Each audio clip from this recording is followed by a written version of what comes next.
Hello and welcome back to our sports channel.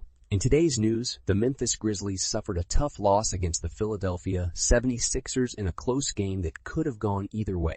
The Grizzlies were up by as many as 17 points at one point, but unfortunately, they couldn't hold on to their lead, and they eventually lost the game by 5 points.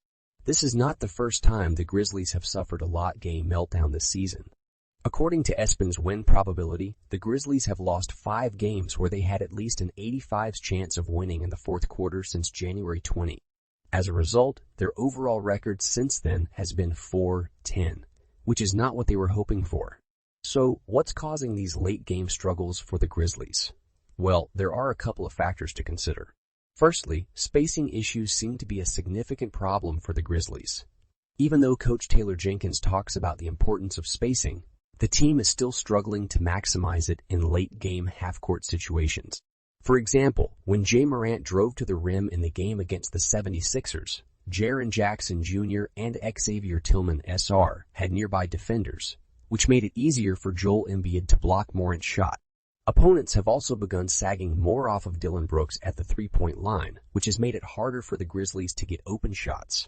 Adding Luke Kennard at the trade deadline was an attempt to address this issue, as he is a lethal three-point shooter who can help improve the team's spacing. Secondly, the Grizzlies may need to play their star players more in late-game situations. While they have done a good job of managing their minutes throughout the season, it may be time to unlock more urgency.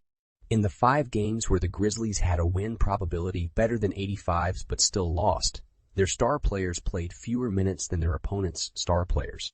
For example, in the game against the 76ers, Joel Embiid and James Harden played over 38 minutes, while Ja Morant and Jaren Jackson Jr. played fewer than 33 minutes. Morant leads the Grizzlies with an average of 32.8 minutes per game, which ranks outside the top 50 players in the NBA.